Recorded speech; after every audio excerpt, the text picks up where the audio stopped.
Oops. Hello, everybody. Welcome to the Real Sports Scope. I'm your host, Robert Butler. On this second day of April, we got the Final Four this weekend. Another story about Jalen Hurts. Going to talk about that with the Mad New Yorker. Trade thoughts on the Tiger Woods. Looks like he's going back into another treatment center there. NFL talking about 18 games, replacement refs and everything.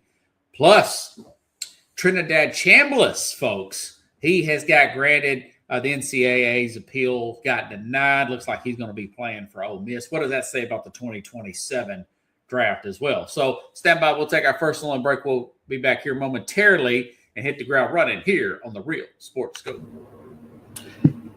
Hello, Sports Scope followers. The program has seen tremendous growth since going 5 days a week. I just wanted to thank everybody for your cash contributions and sharing the program with friends and families. Just a reminder, if you want to contribute to the program, go to the Cash App, the cash sign, and Sports Scope.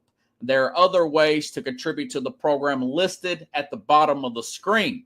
If you want to advertise on the program, go to Sports, that is Sports with an S, another S, Scope, SKOPE, at gmail.com, just like it's listed at the bottom of the screen.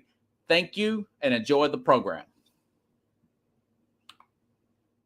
Alrighty then, I'm back here live with the Mad New York. Hey, Carlos, how you doing? Well, it looks like he's in a still shot there. I don't know if Carlos is there or not. They got him paused there. He's having internet problems here. But anyways, we're going to get into Tiger Woods. Not sure if I'm in the stage where I'm going to feel sorry for the guy or not. Maybe I should take Carlos's. He's got a steel frame there. And bring him back in. And see what the deal is there. I guess he'll come back here momentarily. Anyways, all right. So we'll go ahead and play. I did not get a chance to play this the other day. This is a shot from last week. Of course, now we got the Final Four this weekend. I'll give you my predictions. We've got different teams now. Now we know how they're playing here in the tournament. So check this out.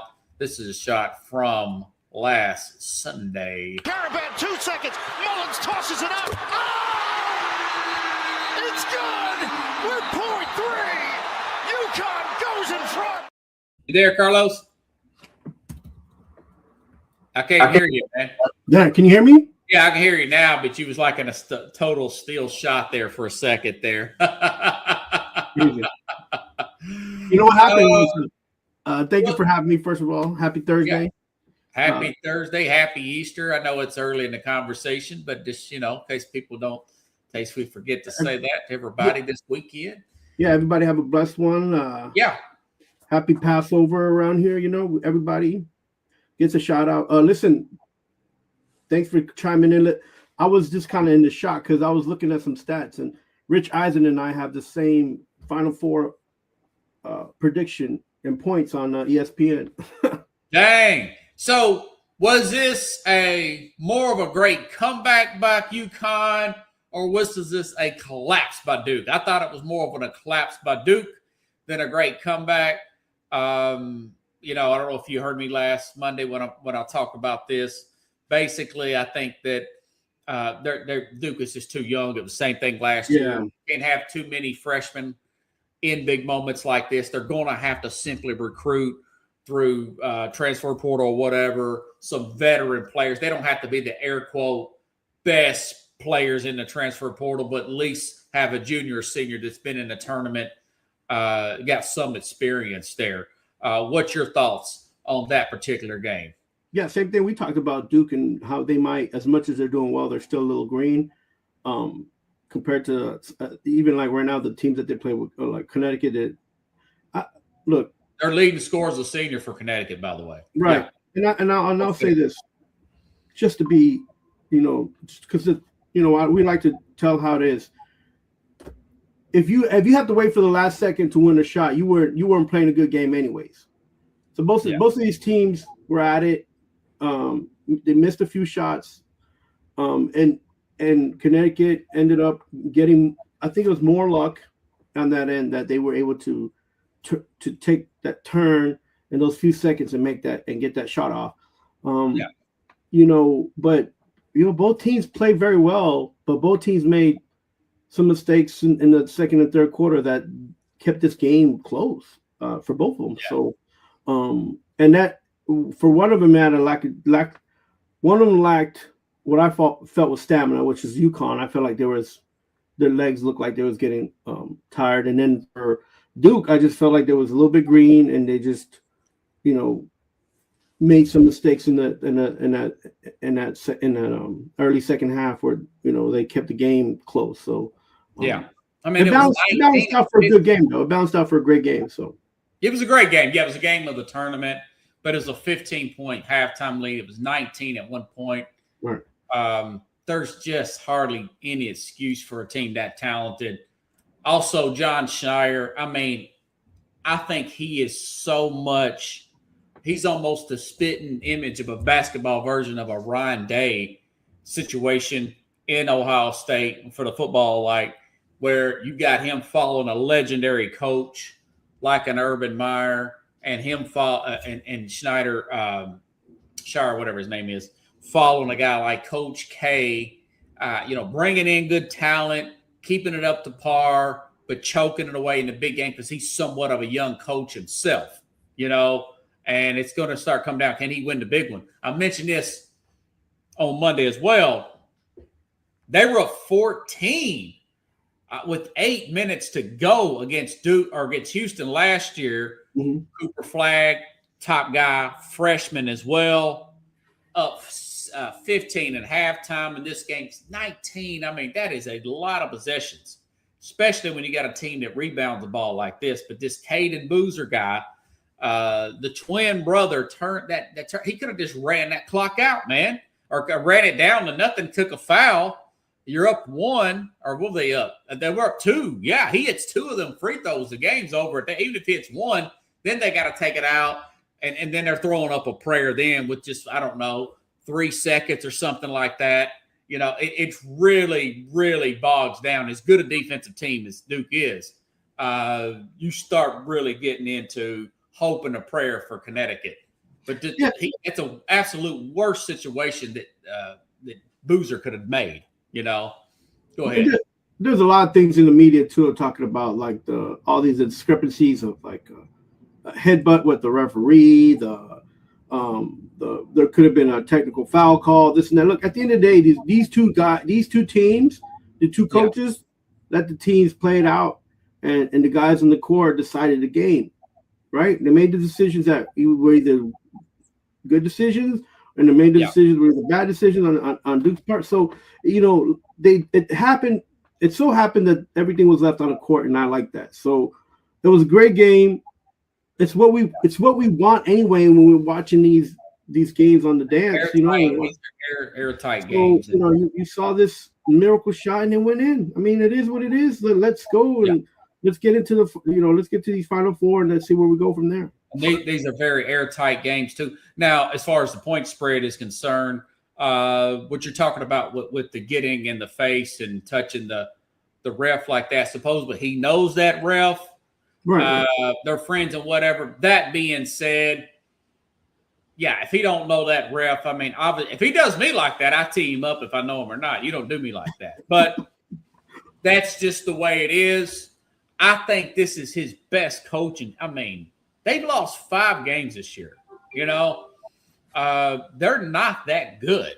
Although I will tell you, as far as picking the Final Four, I think they're going to beat Illinois because they beat Illinois 5 games into the season in Madison Square Garden. They beat them by 13 points. So the guy's a great coach. He's like Saban, a football. He's almost like a Bob Knight for a dog. He gets every little inch out of these players, and you just don't get that from a lot of coaches, but he does. And you could tell judging by that, yeah, he made the right call staying at Connecticut instead of taking that Laker job. Yeah, for sure. Yeah. So, what do you think? I guess we can make those predictions, Matt, because we got a lot of football to get to. How do you see this playing out? I've already told you Connecticut's a 2.5 point underdog, although they're the higher seed. I know Illinois is playing good. They're a veteran team. They're playing really well. I think Connecticut has had a long enough layoff from the Duke emotional game to get their focus back on. If they played Illinois, say on like a Tuesday after that Sunday game, I think they would probably get beat because they'd be emotionally exhausted. But the fact they're playing this Saturday, I actually like UConn to get that upset. What did I put down here? What did I put down here, Chief? I like them to win 71-66 come Saturday. What do you think about that game? Yeah, I didn't. I had UConn playing Houston. I believe in the final. Yeah, but you could always change your prediction judging on how they play in the tournament. Man, I'm good. I think that the UConn and Illinois game is going to be actually a better matchup than the Duke one because of the height on both the teams. Yeah, you're going to see that these guys at Illinois are very athletic, very quick. You do like UConn to win this game? I do see that. UConn might edge Illinois out in the sense where they have a little bit more. They're getting rest, which helps them, and they're a little bit more older. They play together a little bit more. These guys, so yeah. And the senior on the team, he helps, but he had his issues. But I just think the way they're coached and the abilities that these guys have and the fact that they play together a little bit longer than the Illinois team gives them a little bit of an advantage. But this is going to be a great game, man. It's going to be a really good game. I hope everybody catches it. It's a 6:00 game. It's a 6:40 or something like that. Something like that's a tip-off. And then the second game is at 8:40. So, but this game is going to be really good. Both games are going to be great. Yeah, I don't remember. I thought it was Jason McIntyre. He said this other game is like a metrics, one of the closest ever Final Fours as far as doing the the prediction markets as far as Vegas is concerned for the other game. You like UConn. I like UConn. Although, again, Illinois is favored. I don't know why, but I like UConn to get the win there. Now, Michigan, listen, they blew out Tennessee. I thought Iowa State should have beat Tennessee, but their best player was out. Good kudos to Tennessee for that. The Tennessee game wasn't close. I didn't think Tennessee probably should have been there, but they always find a way to win games. There's some games they're not supposed to. But Arizona, I do like Arizona to beat Michigan. Arizona has some freshmen on their team, but their point guard is a senior for Arizona. And technically, I know Michigan's huge. They got one guy that's massive. Their center. But I did look this up. Arizona's a better rebounding team than Michigan. So I'm thinking 72-67 on the late game. I like Arizona to play UConn for the national championship. How do you see that game playing out, Michigan and Arizona? I think they're both going to try to play off of each other. What they have as far as talent-wise. Arizona's quicker. Arizona has speed on the outside. They're better shooters, but Michigan can match up with the speed, but they're inside. They're a little bit better scoring inside. The guys are bigger on the inside, and they got a little bit more strength than Arizona. So I'm hoping that Arizona can just play their game and try to get Michigan to match them up. But the moment that Michigan starts winning and Arizona has to play that style game, I don't think they'll have enough stamina to play these guys in the strength and the height that Michigan has. So I feel like it's going to be flip-flop. I feel that score is going to be Michigan because I picked Michigan to win the championship. Oh, okay. He's going to beat Arizona, and I don't think it's going to be like by much. I think it's going to be a 5-point game. I got it at 82-79.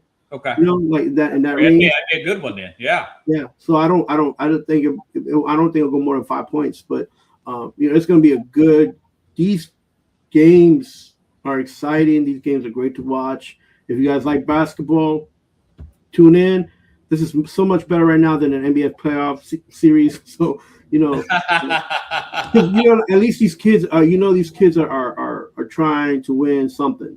Where in the NBA, it's like, even when it's in the playoffs, you got a team win 3 in a row, and then they'll rest some players, and then they'll lose that one, so then they won't clinch the series. They got to play again at home. You don't get none of that stuff. You don't get none of that, none of that psyche going on in NCAA championship tournament. You just get one and done, and let's get to go. So let's get it going. I like it. I was looking at something the other day. This tournament here, and even going back to last year's tournament, they're more than doubling the NBA ratings, playoff ratings. I mean, the NBA really needs a look in the mirror at some of the problems they've had. They had a player the other day, the Bulls cut a player because he criticized. Now, I know there's other reasons with him, Jaden Ivey or whatever his name is, for the Bulls. He wasn't a star. I want to make that a big deal, the talking point. But I just think that there's just little things the NBA is just not doing. It's keeping their ratings down. But I will say this, the NBA does have hope because you got load management, you got some of the off-court stuff. It's too spread out. It's hard to find. That's not probably going to be that big an issue in the playoffs. But I do think that Wembanyama, the amazing surgeon of him and how he's going to play in a play could save the NBA, could reboost. I don't know about that. Save maybe a strong word. Give it some life. Like Bird and Magic gave it life in the 80s. Jordan gave it life in the 90s. A little bit of a low after Jordan. Shaq and Kobe gave it a little bit of life in the 2000s, And then it took another low, and then, the LeBron, and then you had the Heat, and then the Golden State. And then there's dips. There's big dips in the NBA, man. But I do think Wembanyama could save that. But right now, I mean, these college games, it just seems more interesting, don't it? Yeah, and interesting, and then NIL's more into it. NIL's changed the landscape, and then some of these older players that stayed in school, like the Michigan player Lindenborg. It's like 24. He's great, man. 23. I really like him. Yeah, so it's fun. It's a fun watch because again, it's one and done, and you don't have to. There's no lull about what's going to happen in game 2, what's going to happen in game 3, no, nothing. It's not going to happen. You're in the championship after that. It's like you go home, you finish your semester, you graduate, or you move on to summer school so you could graduate earlier, and whatever it is for these kids. There's no series agony of waiting and stuff like that. So yeah. Another story, man, that come across me. I didn't get a chance to talk about it the other day, but this is a big deal. And I know that people talk about Trinidad Chambliss. I had Keith Engel on a few weeks ago, and he said that Jack Hirsch is a big Jets fan. He would love, when the season was going on, for the Jets somehow to get Trinidad Chambliss, the quarterback out of Ole Miss. Well, he sued the NCAA, took the NCAA to court to get eligible. He got granted eligibility. NCAA appeals. NCAA loses the appeal. So he's going to be playing this year. And he was ranked to be a 3rd-round pick potentially this year. Right. I think when he's coming back to Ole Miss, this guy's got a shot to get back in the playoff again and get his stats up and get his stock up, per se. But if you look at guys like him, there's still a lot. And people say, well, they said that about this class. It turned out to be a dud. I think that this class is going to be way better quarterbacks. When you look at guys like Trinidad Chambliss, Arch Manning, Dante Moore from Oregon, okay. They've also mentioned guys like Julian Sand. I'm not high on Sand like this ESPN is saying as far as ranking for next year, but Sam Levitt is the Arizona State transfer that goes to LSU under Lane Kiffin. Who's to say that they can't be in the national championship game next year? This guy on his best year, when he had a good coordinator in 24 touchdowns, 6 interceptions. Who's to say he may not have 30 35 touchdowns under Lane Kiffin. We saw what Lane Kiffin did with Chambliss the time he was there. We saw what he did with Jackson Dart before that. Sam Levitt was a highly sought after transfer portal guy. He meets him in Knoxville's airport. So you look at guys like that I just mentioned with Chambliss here. What does that say for teams like your Jets, man? Do they have second thoughts about maybe taking a tie set? Dude, they've got 3 first-round picks next year. You know, I think that there's teams out there, and I'll talk about this Jalen Hurts story in a minute, but I think that next year's quarterback class could be huge, and it could control the way teams handle this year's quarterback class. Miami and your Jets, for example, could punt on this season. What do you think about Chambliss coming back and the idea he could be another quarterback? And there's always a guy like a Mendoza that comes out of nowhere, the stock goes up. This opportunity doesn't come quite often for a lot of players, extending their collegiate playing years. So he needs to take advantage of it. If he's not running for a Heisman, if he's not even on the top 3 quarterback, he didn't really waste a year, but he's going to get his NIL money, which is good. But it's for other teams to be worried about and lining up for this guy, like just let it go, let it be. I think it's like $5 million. It was really high NIL money. Yeah, I mean, listen. I would, if I was in that, if I had that situation and it was me, I'd stay in school too. But like again, even if it's not just a matter of staying in school, it's handling your business. If this kid, if Chambliss if he's not rated 1 or 2 at the end of the school year, it's a wash. Because as if I'm looking to see as a recruiter, not as a recruiter, but as a scout you know, and I'm seeing this play out at the college level. He can't be a number 1 or number 2, and he coming back for his last year. He's older. Then he never deserved. He doesn't deserve the opportunity of being in the high stakes game, man. Like, listen, he's making this role for himself. He better take it to the max. That's all I'm saying. Like, that's the way I would see it. If he becomes a top 10 quarterback, and he will still be in the first, like the end of the first round, the second round, anyways. But if you're going all this way to go to court to make noise the way you're making noise, because you really want to finish school, you really want to play in college, you better go all out, man. You better be the Heisman Trophy winner or runner-up. Because if you're not, I'm sorry, man. All this is for none. You got your $5 million. You got finish your classes for your degree and be happy, but don't be upset if you picked in the 3rd or 4th round because you've always been a 3rd or 4th round quarterback. Because you didn't do nothing. Because these players, sometimes these kids often forget that when they have these second chances and opportunities in college, it is to make sure that they have a better situation for themselves to come out of college. Not just to be in an extra party at a fraternity. Look at being a 3rd round pick, but that was really his first year in a big time college program. Yeah, but now he's gonna be in the same program with a different coach. So what I'm saying is this: it's like he fought to be there. And now, but now you're staying somewhere where it's not going to get better for you. You have a different coach. You're going to have different schemes. So I'm not sure. I'm not sure what his whole outlook and opinion was to do this and make this fight about, except for maybe to try to keep the NIL money, whatever it is. It doesn't matter. You know, like whatever you choose, choose. It's all about the NIL money. You know, like, but you can't.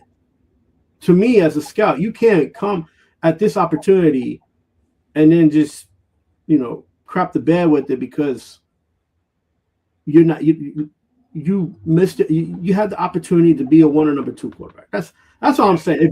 What are your thoughts about next year really being the quarterback class? About those players I mentioned. I think those kids they have this coming year to do well, to like I said, to not just be a Heisman winner or runner up or be on the Heisman, show. Or in the go out there and get yours.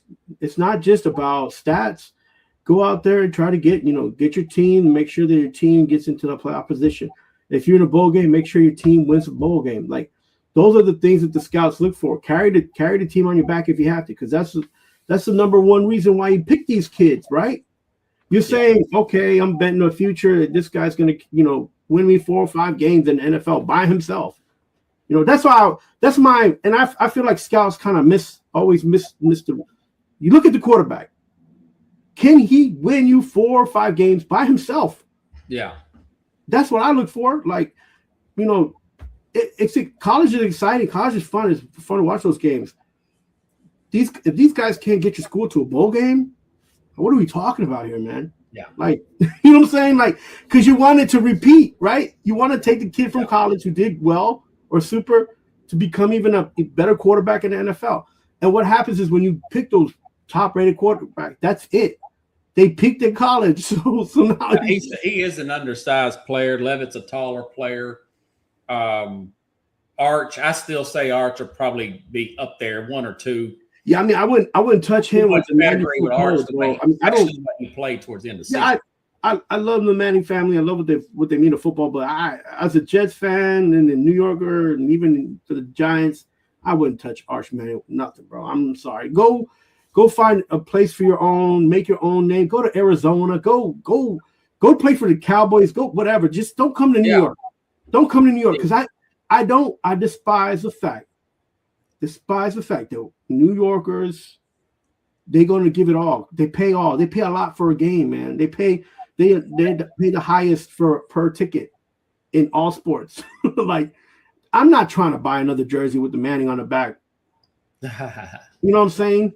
It's not that I don't like him. It's just like right now, from where he's at, if you're scouting him, I don't see him being like maybe a top 12 quarterback in the NFL. Maybe.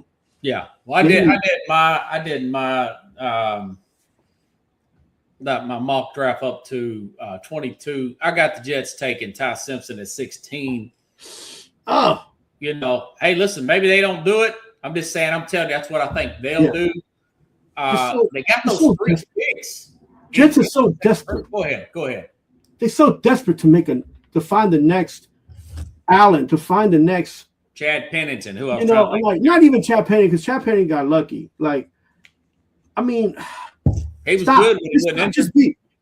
When the Jets picked guys like for the O-line and just built up stacked up their team, they did so much better for themselves to bring in other players that had the capacity to bring in a Curtis Martin to be, because they had the Booker Shaw, they had Mangold, so they had built up a lot. Great center, I remember him. Yeah, they built up a lot of these guys through the draft. They got a lot of players.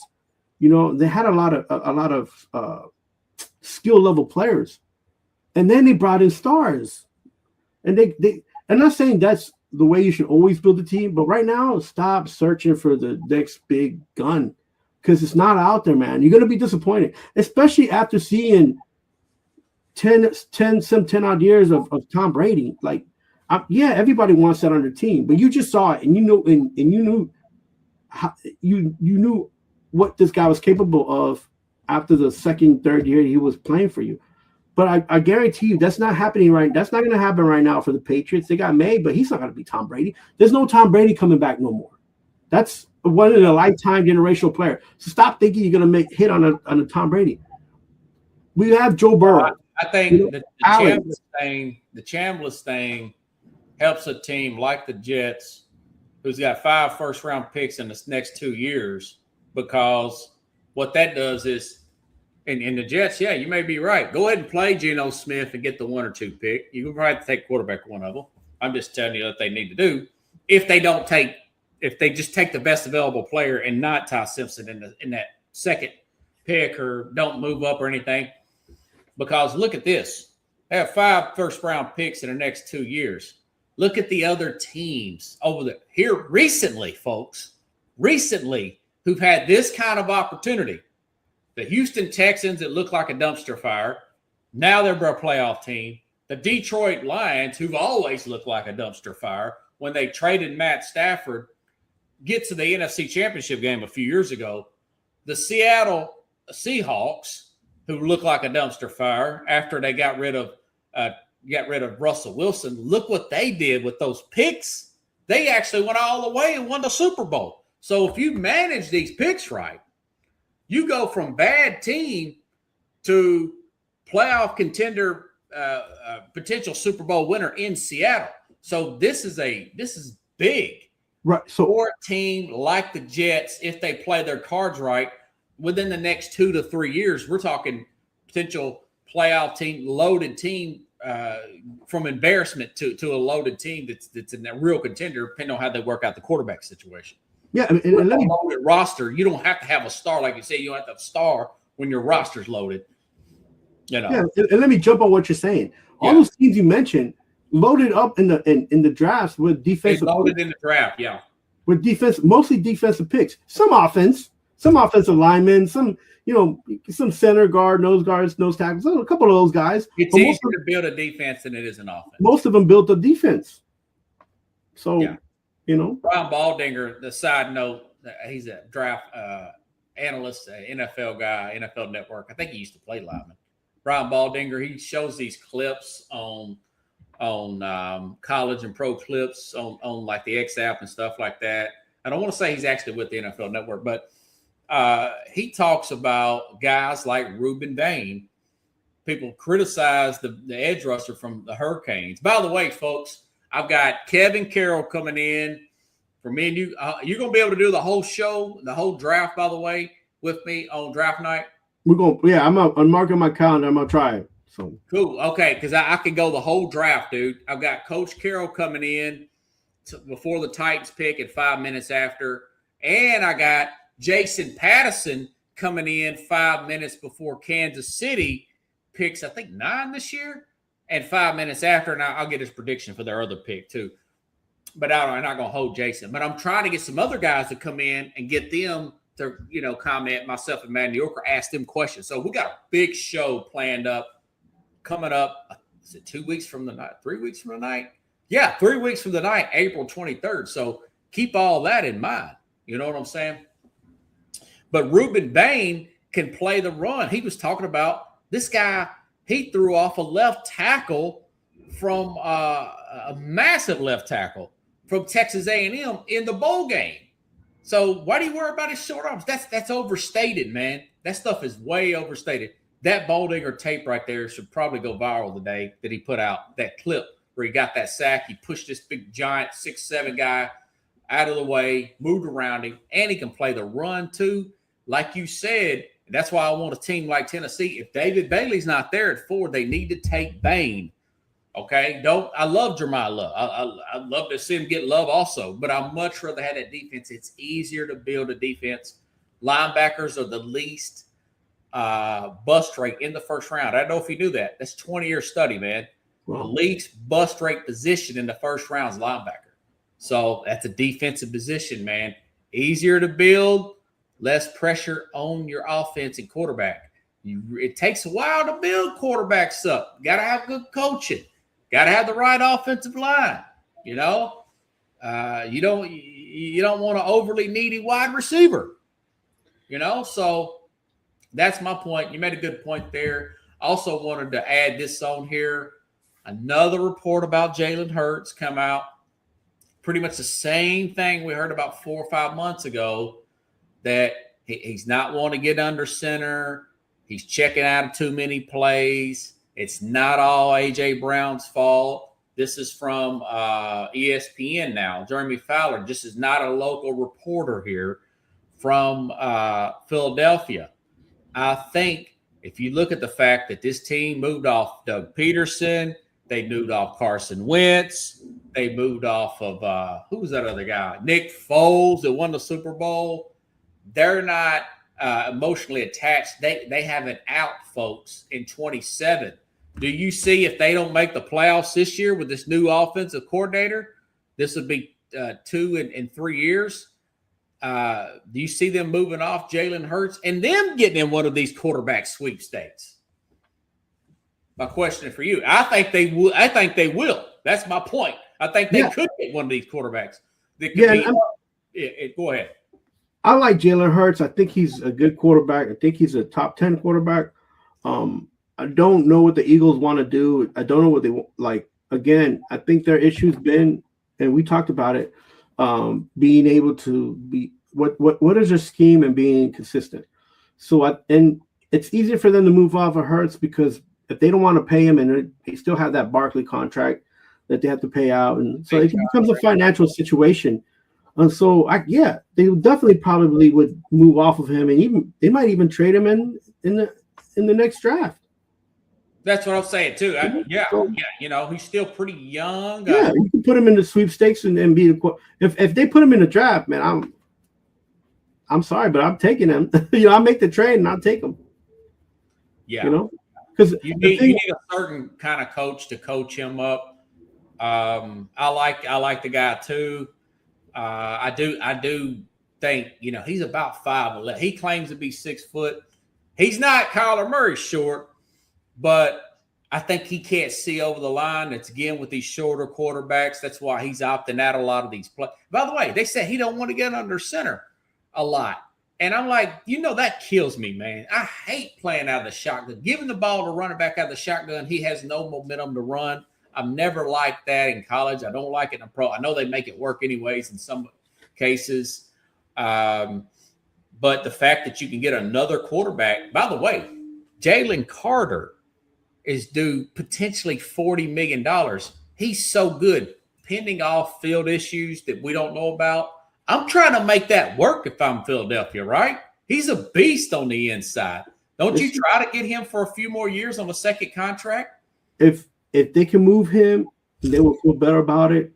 They'll probably move him in the same thing. Try to find someone in the draft. Well, I would want to keep Carter and move potentially Hurts. But their problem is, why pay somebody who has off-field issues? Well, if he's got off-field. We know about his stuff in Georgia, but he's been on his best behavior as an Eagle. And possibly, folks, I may be able to get Jamie Pags on. He'll be at the draft. It'd be loud, but maybe we can get a few words in from Pags about Carter. Yeah. No, I like Carter. I like Hurts. I think the whole thing for me for the Eagles is identity. Like, what are you doing on offense, and why are you not consistent with it? And the defense is the defense. The defense has carried the team for the last 4 years. So and if you could keep Carter there, then great. But if you move him because you don't want to pay him and you think he's more of a liability, you're gonna get your money's worth. Yeah. So Yeah, we'll see. I mean, only they know what the real situation is. Right. But I know Howie Roseman. I trust him to make the right call. I wouldn't extend Barkley like that. And I still may even move A.J. Brown. I don't know. Brown's reading a book on the sideline. That doesn't sit right with me. But I just think all that does tie into a guy like Chambliss and next year's quarterback class. If you're 3-4 deep in there, that pushes down all that talent where teams that you wouldn't think will need a quarterback might make a move at quarterback. And of course, like you said, there'll probably be, with the right coach in the right situation, a market for Jalen Hurts. But it has to be the right situation for him to work, per se. An offensive-minded head coach that's very another young Andy Reid type of coach, in my opinion, on that. Let's see. Other stories. NFL talking about going to an 18-game season. I'm okay with that. Maybe you want to add maybe 5-10 players to the roster. And these Thursday games, you want to give 2 buys. I would prefer, and I've said this the whole time, either the Thursday game be at the beginning of the season or after a bye week so the defenses are more rested. You got more crisp, quality football product. And if you want to add the second bye, push the Super Bowl back to like a President's Day or something of that nature, even a week after, be okay with me. I don't care. More football later in the year is good for me, because then we don't have that much time to wait towards March Madness because February is kind of a drag. What's your thoughts on the 18 game schedule? Yeah, man, you can make NFL football 20 games. Man, I don't care. It's a great product, but here's the problem. Well, it's an okay product, but here's the biggest problem for me as a fan. Make it more accessible, bro. Why are you blacking out these games, man? Like, I understand. And then also, well, you can use Red Zone now, and they've got. I know, but even if you're gonna black out games or whatever you do, sometimes it's better to switch the games up that you're gonna be telling. That thing off YouTube as well. Like, come on, man. Yeah, YouTube though, that's like $400, bro. That's expensive, like the DirecTV. Yeah, come on. Yeah, I'm cool with it too, man. I mean, I know Jerry Jones is selling it for the wrong reasons, saying it's about marketability for the players themselves and blah blah blah. And I just wish that they would, up the rosters, like I said, double buys and of course, no Thursday. If you're about player safety, did the players really need to be playing on 3 days rest? I mean, and the worst part is you can't do half of these training when they're training. They're not, they don't get into a rhythm until like week 5 or week 6. They're mailing it in on training camp. They need to be hitting more in training camp, so their bodies are adjusted so they're less soft tissue injuries. Dan Campbell brought that up in the first training camp with the Lions. He said we hit as soon as we can hit because our bodies and calluses need to build up. Yeah, and then like why making them more games? Just make more games where they're practicing in the front end of it, and they get some hitting in, and then when week 1 starts, we can actually see a good game for the. They need to bring back 2-a-days. Be honest with you, it's better. I'm not trying to get players hurt, but just for them to be ready and play a good season now, man. It takes. Yeah, remember, we talk about this. How crappy some of these games are until like game 6, game 7, and then they're like start picking up. They do. That's a good point. He also talked about a big subject is these replacement referees. When they put them in 2012, I know you remember this game, Seattle Green Bay in 2012, one of the worst calls in NFL history. I actually found the clip, man, on oh God. Look, the whole referee thing. TikTok. Watch this. Rice is 6'4". Moore is 6'6". They're all to the right. Tate's the lone receiver to the left. The Packers playing at the goal line. As Wilson scrambles to keep it alive. The game's final play is a Wilson lob to the end zone, which is fought for by Tate with Jennings simultaneous. Who has it? Who they give it to? Touchdown! One guy goes up, touchdown. The other said no time. Has to be looked at because it's a score. Still have an official down there in the pile looking. This Russell Wilson figure play is under review.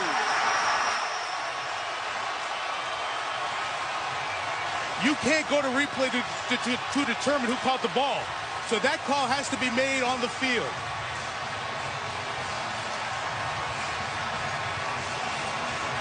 You see the one guy go up touchdown and the other go timeout like it's a pick. How does MD Jennings not get credit for the interception? I have no idea. Yeah. You can see one ref is saying interception. It's clearly an interception by the Green Bay. And then the other guy went touchdown. Like, dude, you can't be touching the ball being on my chest and it be called a touchdown, The very next week, the refs came back. Now, they're talking about bringing them in earlier this year, these replacement refs. That was embarrassing, and that was on like a Sunday night game, if you remember that. No, to be honest with you, I feel like the referee situation has been bad even before that, and it hasn't gotten better bringing back the regular refs anyways. So, I mean, what are we doing here? They let certain go, and they have makeup calls. I hate that crap. Listen, and when they make it about their choices in the game, and it changes the whole game and changes momentums and everything. So just get something out there that's good, and then have the video replay, change the rules for that a little bit so you can review some of these things that are said they are not reviewable, and then just fix it on the spot, man. You have all these TV timeouts, man. You might as well use them. Like, you might as well use them to replay and make sure that the call went the way it's supposed to. Like, don't give me this baloney like it makes the game longer. It doesn't. It makes the game longer. I just think that, you're making. What makes the game longer? When they got one more Bud Light commercial that repeats 2 times in a row, and it's like, come on, let's. I think the refs do a pretty good job, man. I just remember that year. That was embarrassing. That's this bad product. Rob, go back for the last 4 seasons, and you're going to see there's bad, terrible calls, like in at least 5 to 7 games. At least they know what a catch is now. Used to they used to change the rule on the catch. Calvin Johnson palming the ball. We had the catch. For the last 2 seasons, you had teams arguing about this whole like tush push crud. Oh, come on. I mean, well, it's not a big argument because the Eagles aren't that successful with it right now. Kirk Cousins is now with the Raiders. Raiders of Las Vegas. You know something? I mean, you're bringing Kirk Cousins with Mendoza, who had a great pro day. I mean, he calling out the play, the exact route, so that scouts can see how good the receivers are running the route. Who was it? Bucky Brooks said this is very much like a Peyton Manning type of detail as a quarterback being this young. He's going to be working with Kirk Cousins. I think it's a match made in heaven with Clint Kubiak, who goes back to Cousins all the way back to the Minnesota days. Vikings, yeah. What do you think about that signing today? Because he knows the situation. This is not a Michael Penix situation. I think it's great. I think the Raiders are really on to something. Maybe Mark Davis may sell the team now because it looks like it's going upward. What do you think about that signing, man? I think this is more like of a Tom Brady undertone than anything else. And the reality is this: who's going to be your backup there if you do have the first pick and he's going to be the quarterback? What they did, though, is they flipped it on the switch, because instead of saying who's going to be the backup, they'll be like, we have a starting quarterback and we have a guy that could be a starting quarterback. And one is 37 and one's coming to age, coming into the NFL from the draft. And now they'll be able to be a better balance, and it's not as competitive, right?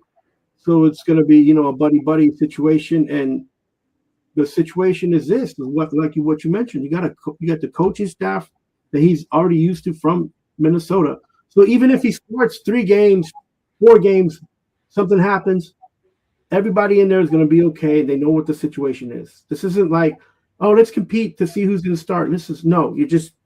You got a starting quarterback already. If he has to take a step back, or if he gets hurt and takes a step back, it's all right. It's a situation where the Raiders are not going to lose ticket sales at the end of the day. Yeah, they're going to be good. And you know something? I think maybe even if Cousins plays the first 2 or 3 games, that takes the pressure off. That being said, I'm leaning on Mendoza playing early on, but it just takes the pressure off putting Mendoza in there right away. This is huge for the Raiders. They still got a lot of money left over, even after the debacle with Max Crosby. And I know, look at the situation that happened in Atlanta. Atlanta, it helped them because he was there. He did help Atlanta. A little too late, but he did help Atlanta. Yeah, and when the quarterbacks was, it wasn't a situation. They made it more of a dramatic situation, in a sense where, they should have benched him after he made after one bad game. But then, he helped those quarterbacks out there, and there was it's Kirk Cousins, man. If you need somebody to save your franchise, you could throw him in, or you could, start him for a few games, and it's going to be okay. But you don't have this whole, all we have is this number 1 pick, and you're forcing them to be a starter. Being the man. Yeah. And it's a good situation for the Raiders. Mr. Cousins. Yeah, and if Tom Brady wasn't there, I don't think this would have been something that they would have done, to be honest with you. Right. Okay, switching gears here. Tiger Woods has had 3 crashes, another DUI since 2009, counting his incident going back to 2009. Remember when his wife was chasing with the golf club? He had messed up his car. Yeah. He makes the comment. He had this rollover crash last week, of course. Got arrested for the DUI. He says now that he didn't want. It's been reported that he didn't want a driver because he didn't want his privacy out there. In other words, he didn't want anybody to know what he's doing. Think to yourself back when we watched this guy in 1997, 21 years old, winning the Masters. He would, to me, folks, would come out as the last guy that would be reckless like that. Because he got to be so locked in to hit a golf ball. Have you ever tried hitting a golf ball, dude, at like these putting or these driving courses where I'm knocking up part of the ground?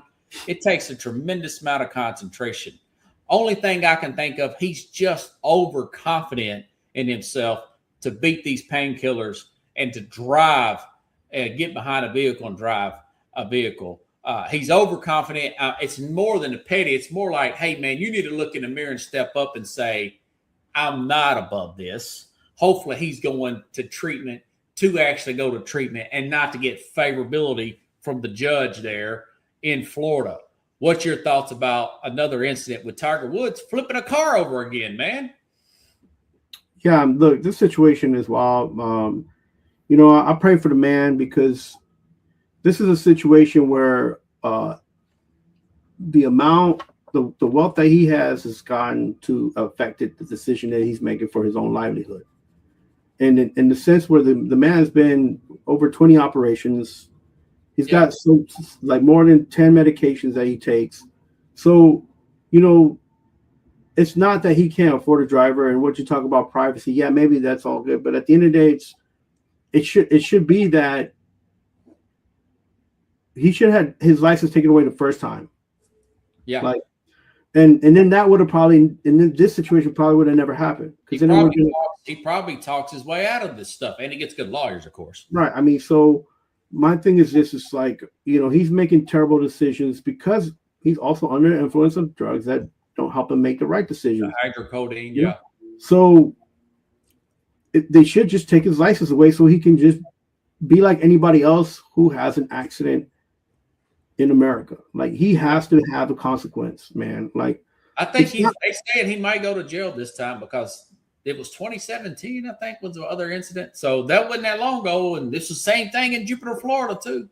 Yeah, it's 10 years, the difference, but still, like, I mean, and I get it. He's getting help now, and they said that now he's going to seek help outside the country, so that way there's no, like you said, there's no bias and stuff like that. But look, no matter where you get the help from, what matters is that you take care of your situation, so you're not just a liability to yourself, but to other people, man. Like, he's lucky that he lives in such a closed section in Jupiter, right? Yeah. There's a like 4 or 5 little areas there that's all by themselves and enclosed community, gated communities and everything. So he's lucky that he's in that area already where there's not that much traffic. But imagine if he was in the middle of Miami or like, somewhere else in Florida, in Tampa Bay or something. He could have hurt somebody else. Yeah. Yeah. So, he's a man that needs to take care of himself, needs to take care of responsibilities, and he needs to have a consequence, and he definitely shouldn't have a license to drive. And he's proved it, right? And within the 10 years, 2 accidents in 10 years. Come on. Yeah, guys. well, TMZ said there was criticisms in California where he got that bad wreck that they didn't test him out then. He didn't do a field sobriety then. Well, there was I'm not sure if you were able to catch the news today. Everywhere they showed his sobriety tests. Yes, it was on there. I should have and they had him in cuffs. They cuffed him. He's like, "You guys are arresting me?" And like, now that's entitlement coming out. When he asked that question, I'm like, you shouldn't even ask that question, bro. Your car is flipped in the middle of the street. Yeah. Like when the guy came and said, I called 911. There's an accident. I was the first one here. I'm telling you what's happened. They're like, and the guy goes, well, who's in the car? Oh, he got out already. Like, who is it? It's Tiger Woods. And the cop goes, oh shit. It's like, excuse my French. I don't cuss, but I got you. Yeah. And I was like, yo, everything about that situation just went Because if that's me and you, we know we're going to get the book thrown at us. You know, my man, they would stop me before I even got in the car wreck. They'd be like, "Excuse me, sir." I'm like, "What? Why are you stopping me?" Yeah, we saw that you don't have a, you didn't do a turn signal or something. They're not going to say it's because of the color of my skin, but like so again, he has all the opportunity in the world to take care of himself. He has all the opportunity to have a driver, whether he likes it or not. He should have one because he shouldn't have a license. Period. That's he's probably going to lose it for a minute, if not. I want to say one guy, if I'm not mistaken, that the receiver used to play for Tennessee. Is it Stallworth? Dante Stallworth? Yeah. I think they stripped his license when he ran that guy over and killed him. Former player for the Patriots, Dante Stallworth. Yeah, University of Tennessee football player, Yeah, lost his license in Florida for running a guy over. Now, that was he killed a person. That's a wholly high different level of situation.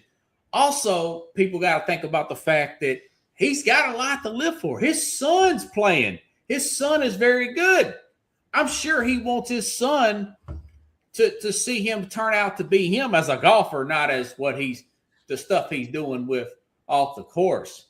Yeah, he come off as a guy that the last guy you would think that would be in situations like this. It just doesn't seem like the kind of guy that, with his kind of focus on the course, would have this many bad decision makings off the course. Yeah, but listen, if you watch the video of the sobriety test, they didn't even show that he was even like he wasn't inebriated in alcohol, like with alcohol. So it's not alcohol, it's the pills that he's taking and how they're messing him up. So if he's being messed up as a driver, imagine the decisions he's making while he's impaired that have to do with stuff that has nothing to do with driving. So he's already making bad decisions. So if a judge can't go out there and be like, look, the decision is you can't have a license, then the judge should be kicked out of his chair, man. Because this guy is allowing another man who's being like under the influence of drugs that he takes for his own body to put himself in danger, not just himself, but other people. Because of this man being wealthy. Prescription that can be worse in certain amounts of alcohol. Now, you get real drunk, you know what I'm saying. I respect Tiger Woods. Worse, what he's done. I respect the fact that he's a great athlete, but you're not making good decisions because of the drugs that you're taking. Yeah, and it's causing you to put yourself in danger. You got to take care of yourself, and then also you have to make sure that you don't put other people in danger, man. Like that has. He's coming off as a pretty selfish guy here. I have to admit it's not. He's kind of a jerk anyways. Again, listen. If he's taking medication and he's not aware about the decisions he's making, it might make him look selfish. It might make him look like he don't care. But he may have it sounds like he's got a problem. He's probably taking more. I think I want to say Brett Favre said he had a painkiller problem at one point. But he's got to realize that he's got a problem to get over the problem. I'm glad he's getting over the problem. Realize you got the problem. If this don't wake him up, I don't think anything is. Like I feel like him getting help is good, but any judge who gets this case on the table should be like, this guy will not be able to drive.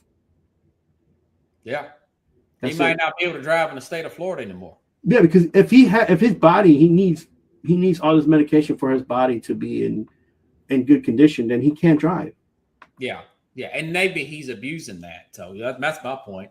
Maybe he don't need it that much. He just think he does. But he ain't thinking if he's under all these drugs.